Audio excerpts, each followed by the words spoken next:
राधे राधे प्रिय भक्तों, आप सभी को गणेश चौथ की हार्दिक शुभकामनाएं। सभी प्रेम से बोलिए गणेश भगवान की जय। गजानंदनम भूतगणा दिवित कपित जम्फल चार भक्षणम उमासुतम शोक विनाशकारम नमामि विघ्नेश्वर पाद पंकजम। तो भक्तों, चलिए हम आपको बताते हैं, सुनाते हैं संकट चौथ व्रत की कथा। कथा से पहले भगवान श्री गणेश और संकटा माता का पूजन करके दाहिने हाथ में तिल और पुष्प या फिर गेहूं के 7 दाने लेकर कथा सुनी जाती है। कथा की समाप्ति के बाद तिल और पुष्प या गेहूं के दाने को जल से भरे लोटे में डाल दिया जाता है और फिर चंद्रोदय होने पर इसी पवित्र जल से चंद्र देवता को अर्घ्य दिया जाता है। संकटा माता सभी बच्चों की रक्षा करती हैं और विघ्नहर्ता भगवान गणेश अपने सभी भक्तों के सभी विघ्नों को दूर करके भक्तों की मनोकामनाएं पूर्ण करते हैं। आप सभी भी अपनी मनोकामना मन में रखते हुए कथा का श्रवण कीजिए। एक बार एक गांव में एक बूढ़ी माई रहती थी। वह बूढ़ी माई बहुत ज़्यादा गरीब थी। उन बूढ़ी माई के परिवार में उनका एक बेटा था। वही उनके बुढ़ापे का इकलौता सहारा था। उनके पास कुछ था तो नहीं, लेकिन गांव के जितने भी घरों में पशु थे उन लोगों के पशुओं को बूढ़ी माई का बेटा जंगल में चराने ले जाया करता था। शाम होने पर सभी गौओं को गांव के लोगों के सुपुर्द कर दिया करता था। पशु चराने के बाद गांव वाले जो कुछ भी दिया करते थे उसी से माँ बाप का घर चलता था। इसी तरह से किसी तरह उनके दिन कट रहे थे। एक बार की बात है कि बूढ़ी माई का बेटा गांव के पशुओं को जंगल में चराने के लिए ले जा रहा था। तो रास्ते में उसे गांव की कुछ महिलाएं मिली, जिनमें से एक बुजुर्ग सी दिखने वाली महिला ने उस बेटे से कहा कि बेटा, तुम तो सारा दिन जंगल में गाय चराते फिरते हो, घर में तुम्हारी माँ बैठकर पकवान बनाकर खाती है। लड़का बोला, ऐसा तो हो ही नहीं सकता, मेरी माँ कभी ऐसा नहीं कर सकती। तब गांव की वो महिला बोली कि अगर तुम्हें विश्वास न हो तो आज जरा घर थोड़ा जल्दी चले जाना, जाकर तुम खुद ही अपनी आंखों से देख लेना, और जब तुम अपनी आंखों से देखोगे तो तुम्हें विश्वास हो जाएगा। लड़का बोला, ठीक है, मैं चलता हूँ। वो घर जिस समय वो अपने घर पहुंचता करता था, उससे पहले ही आज वो अपने घर पहुंच गया और आज उस समय थोड़ा पहले वो घर आ गया। उस दिन संकट चौथ का दिन था। बुढ़ी माई ने संकट चौथ माता का व्रत रखा था और वह तिलकुट बना रही थी। चूल्हे पर कढ़ाई चढ़ा रखी थी जिसमें वह तिल भून रही थी। जलते हुए चूल्हे पर चढ़ी हुई कढ़ाई देखकर और उसमें तिल भुने जाते देखकर अब तो लड़के को गांव की महिलाओं द्वारा सुनी गई बातों पर विश्वास होने लगा। उसने सोचा, तो आखिरकार गांव की जो चाची ताई थी वह ठीक ही कह रही थी। और यहाँ देखिए, मैं तो जंगल में भूखा प्यासा दिन भर भटकता रहता हूँ, पशु चराता फिरता हूँ और मेरी माँ घर में पीछे पकवान बना बनाकर खाती है। अब उसे गांव की महिलाओं द्वारा सीख लग गई। तो वह लड़का अपनी माँ से बोला, माँ, मैं तो घर छोड़कर जाऊंगा। बुढ़ी माँ बोली, बेटा, ऐसी क्या बात हुई जो तू ऐसी बात सोच रहा है और कह रहा है कि बेटा बोला, मैं तो चला जाता हूँ जंगल में और देख रहा हूँ कि तू मेरे पीछे पकवान बनाकर खाती हो। मुझे खिलाना तो दूर, तुम मुझे बताती तक नहीं। माँ, अब मैं इस घर में नहीं रहूँगा, मैं तो जंगल में जाऊँगा। बुढ़ी माई ने अपने इकलौते बेटे को बहुत समझाया कि बेटा, आज तो संकट चौथ का व्रत है, इसलिए तिलकुट बना रही थी, लेकिन बेटा नहीं माना। बुढ़ी माई समझ गई कि जरूर इसे किसी ने सिखा पढ़ा दिया है, अब यह कहने से नहीं मानेगा। जब बेटा जाने लगा तो बुढ़ी माई ने बेटे से कहा कि बेटा, यह ले संकट चौथ व्रत के तिल हैं, इन्हें तुम अपने साथ लेकर जाओ और हाँ, जब भी कभी तुम पर कोई मुसीबत आए तब तिल पूर कर बैठ जाना, और अगर तुम्हारे नाम से व्रत करती हूँ तो तुम्हारी मुसीबत टल जाएगी। लड़के ने फिर माँ का मन रखने के लिए अपने हाथ में वह तिल ले लिया और वह घर से छोड़कर चल पड़ा। चलते चलते वह घने जंगल के पास पहुंच गया। जब जंगल के अंदर गया तो देखा सामने बहुत बड़ा खुखार शेर खड़ा है। शेर ने रास्ता रोक लिया। लड़के ने सोचा, आज तो मेरा बचना बिल्कुल मुश्किल है, अब तो मुझे मरना ही है। अब वह मारे डर के कांपने लगा, थर थर कांप रहा था। और जब कोई व्यक्ति किसी मुसीबत में होता है तो डर के मारे सबसे पहले उस व्यक्ति को अपनी माँ की ही याद आती है। उस लड़के को भी अपनी माँ की ही याद आ गई।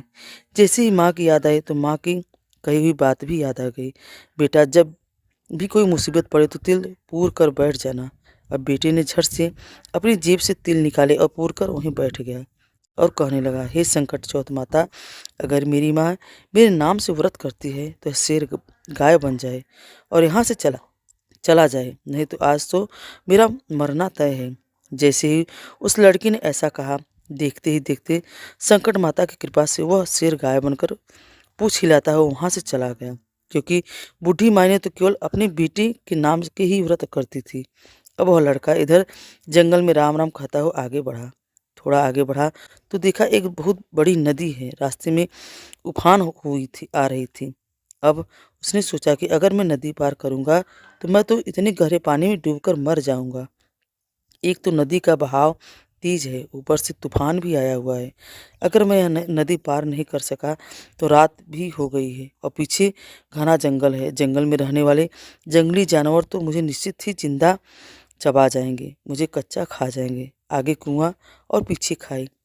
फिर याद आई माई। अब तो वह लड़का फिर से तिल पूर कर बैठ गया और बोला, हे शंकर चौथ माता, अगर मेरी माँ मेरे नाम के व्रत करती हैं तो यह नदी के दो हिस्सों में बँट जाए और मुझे रास्ता दे दें, तो आज तो मेरा मरना तय है। अब जैसे ही लड़की ने ऐसा कहा, नदी देखते ही देखते दो हिस्सों में बँट गई। अब उसे आगे जाने का रास्ता मिल गया, क्योंकि बुढ़ी माई तो अपनी बेटी के नाम से ही व्रत करती थी। नदी पार करके वह दूसरी नगर में पहुंच गया। वहां उसने देखा कि एक बुढ़िया पुए बनाती जाए और आंखों से झरझर आंसू बहाकर रोती जा रही थी। उसने इस तरह से पूछा कि पकवान बनाती रोती हुई बुढ़ी माई से देखा तो पूछा, अरे माई, पुए बना रही हो और इसका मतलब तुम्हारे घर में कोई खुशी का माहौल है और साथ साथ तुम रो भी रही हो, तो जरूर तुम्हारे मन में कोई दुख है। अब मुझे बता, यह खुशी और दुख एक साथ कैसे? तो वह बुढ़ी माई बोली, बेटा मैं क्या बताऊं, हमारी नगरी में हर छठे महीने आवा पकता है और उस आवे में एक इंसान की बलि दी जाती है और उस इंसान को आवे में मिट्टी के बर्तनों के साथ बिठाया जाता है और वह जीवित नहीं बचता। हर घर से रोज एक घर का नंबर आता है। आज मेरे घर की बारी है और मेरा तो एक ही बेटा है। अगर मेरा बेटा आवे में बैठ जाएगा तो फिर मेरा क्या होगा? मेरा बेटा तो आज मर जाएगा। यही सोच सोच कर मैं दुखी हूँ और रो भी रही हूँ। आज मेरे बेटे का आखिरी दिन है। मैं चाहती हूँ कि आखिरी बार मैं उसके लिए पुए बनाऊँ, पकवान बनाऊँ। इसलिए आखिरी बार उसके लिए भोजन बना रही हूँ। तो सोचा कुछ अच्छा बना कर खिला दूँ और मेरे बेटे को पुए बहुत पसंद है, इसलिए मैं उसके लिए पुए बना रही हूँ। उस दुखिया की बात सुनकर बुढ़ी माई के बेटे को उस पर दया आ गई। तो वह कहने लगा, बुढ़ी माई, अगर तुम यह सारे पुए मुझे खिला दो तो मैं तुम्हारे बेटे की जगह चला जाऊंगा। तो बुढ़ी माई बोली, बेटा तू तो जितने चाहे मर्जी उतने पुए खा ले, चाहे तो सारे खा ले, लेकिन यूं किसी की आई भला कौन टाल सकता है? बुलावा मेरे बेटे का है, लेकिन उसकी मृत्यु को कौन अपने हाथ में लेगा? तो उसके बदले क्यों जाएगा? ऐसा भला कौन कि खुद की मौत को गले लगाए? लेकिन वह बुढ़ी माई का बेटा बोला, माँ आप चिंता मत करो, मैं तुम्हारी बेटी की जगह चला जाऊंगा। इस तरह भर पेट पुए खाकर वह सो गया और उसने गहरी नींद आ गई। इधर राजा के आदेश पर सैनिक बुढ़ी माई की बेटी को लेने के लिए आ गए और उसका द्वार खटखटाने लगे। बुढ़ी माई ने जैसे ही आहट सुनी तो वह दूसरे कमरे में सो रहे उस अजनबी लड़के को के कमरे में गई और बाहर से दरवाजा कभी कुंडी कभी खिड़की खटखटाने लगी, लेकिन वह लड़का तो गहरी नींद में सोया हुआ था। आखिरकार बहुत देर तक खटखटाने के बाद वह लड़का उठकर बैठ गया और बोला, माई आ गए, क्या लेने वाले हो? बुढ़ी माई बोली, हाँ बेटा, राजा के सैनिक आ गए हैं। और फिर वह बेटा सैनिकों के साथ साथ चला गया, जाके आंव में बैठ गया। आंव में बैठते ही उसने अपनी माँ की याद आ गई। उसने अपने हाथ में से फिर से तिल लिए और बोला, हे शंकर चौथ माता, अगर मेरी माता मेरे नाम के व्रत करती हैं तो आज यह जलती आग मेरा कुछ भी न बिगाड़ पाए। मैं इस आग में ना जलूं, नहीं तो आज तो जो मेरा जलना तय है। 3 दिन हो गए, वही पास ही में कुछ बच्चे गिल्ली डंडा खेल रहे थे। खेलते खेलते बच्चों की गिल्ली उस बड़े से मटके से जा टकराई, जिसके अंदर वह लड़का और कुछ बर्तन रखे थे। आवा पका हुआ था। आवाज़ आई उस मटके से तो आसपास के सभी लोग हैरान रह गए। पहले तो यह आवाज़ 6 महीने पकता था, आज 3 दिन में ही पक गए। कैसे पक गया? यह बात जानते ही सारी नगरी इकट्ठा हो गई। राजा को पता चला तो राजा को भी बुलावा लिया गया। अब तो उस आवा के चारों ओर बड़ी भारी भीड़ इकट्ठी हो गई। अब राजा ने सैनिकों से कहा कि मटका उतारो। जैसे ही सैनिक मटका उतारने लगे, अंदर से आवाज़ आई, धीरे धीरे उतारो भाई, धीरे धीरे उतारो। यह आवाज़ सुनते ही सैनिक तो डर गए, मारे डर के दूर भाग गए कि आज तक तो इसमें से कभी कोई आवाज़ नहीं आई। लड़का लगता है अंदर कोई भूत है। अब तो राजा भी तलवार निकालकर खड़े हो गए और बोली, सच सच बता, मटके के अंदर तू कौन है? तब मटके में से बूढ़ी माई का बेटा निकला। बोला, महाराज, मैं कोई भूत प्रीत नहीं हूँ, न ही मैं कोई पिशाच हूँ, बल्कि मैं तो एक बुढ़िया का बेटा हूँ और मेरी माई मेरे नाम के संकट चौथ के व्रत किया करती थी। मैं तो बस गांव की चाची ताई के सिखावे पर आ गया और घर छोड़कर निकल आया। मेरी माँ ने चलते समय मुझे यह कुछ तिल दिए थे और कहा था कि बेटा, अगर कभी तुम पर कोई मुसीबत पड़े तो टल जाएगी। अब भाई, यह देखो, मैं तो यह तिल पुर के किसी भी मुसीबत में जाता हूँ, वहाँ से तिल पुर कर बैठ जाता हूँ और तो मेरे ऊपर जो भी मुसीबत आती है वह टल जाती है। यह बात सुनकर रानी बोली, राजा जी, क्यों ना अपनी राजकुमारी का ब्याह हम इससे कर दें, क्योंकि इसको तो आग भी नहीं जला सकती। राजा को रानी की बात सही लगी और फिर राजा ने अपनी बेटी का विवाह उस लड़की के साथ कर दिया। अब बुढ़ी माई का वह बेटा राजा के राजमहल में घर जमाई बनकर रहने लगा। अब तो बड़े ठाट से उसके दिन बीतने लगे। राजा की बेटी और वह बुढ़ी माई का बेटा दोनों एक दिन छत पर घूम रहे थे। छत पर घूमते घूमते बुढ़ी माई को अपने गांव की, अपने देश की याद आ गई और अपने माँ की याद आई। तो बुढ़ी माई का बेटा अपनी पत्नी से बोला कि देखो, आज तो हमारे गांव की तरफ बादल छाए हैं, लगता है बहुत जोर से बारिश होगी। राजा की बेटी यह बात सुनकर हैरान रह गई, फिर पूछने लगी, क्या आपका भी गांव है? तो बुढ़ी माई का बेटा बोला, हाँ, हमारा भी गांव है, हमारा भी घर है और मेरी माँ भी है, सब कुछ मेरी माँ ही तो है। राजा की बेटी बोली, फिर हम यहाँ क्यों कर रह रहे हैं, हम भी अपने घर चलेंगे। बुढ़ी माई के पास बुढ़ी माई का बेटा बोला कि तुम अपने पिताजी से पूछ लो, अगर वह कहेंगे तो ही तुम हम घर अपने घर लिवा कर चलेंगे।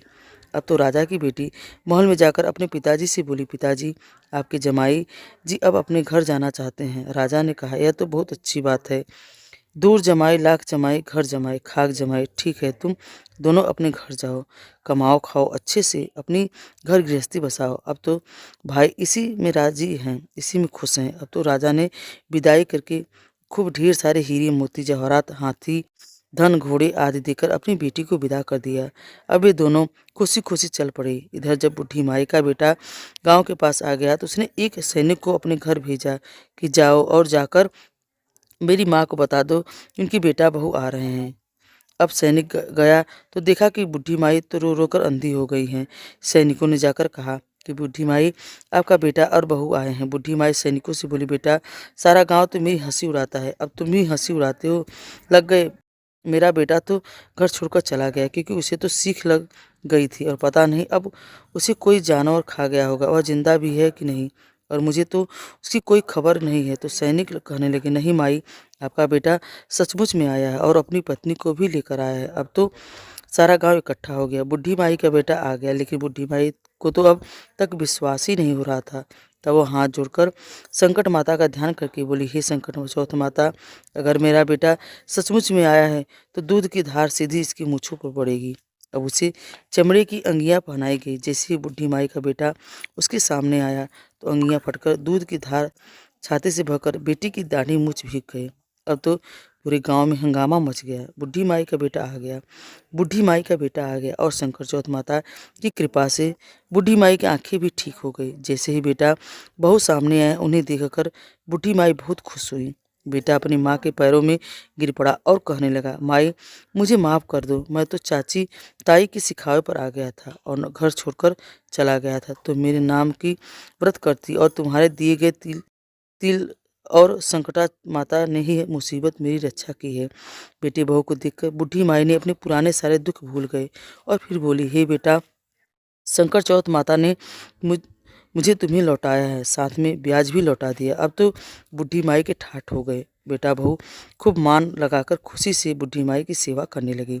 शंकर चौथ माता, जैसी कृपा आपने बुढ़ी माई पर करी वैसी कृपा सब पर करना। इस कहानी को कहते, सुनते और हुकार भरते सब पर करना, सभी के परिवारजनों पर करना, हम सब भी करना। यह थी शंकर चौथ माता की कहानी। तो भक्तजनों, आपको यह कथा कैसी लगी? अगर अच्छी लगी हो तो कमेंट में हमें ज़रूर बताएं। अगर आप हमारे चैनल पर नए हैं तो हमें लाइक और सब्सक्राइब जरूर करें। राधे राधे।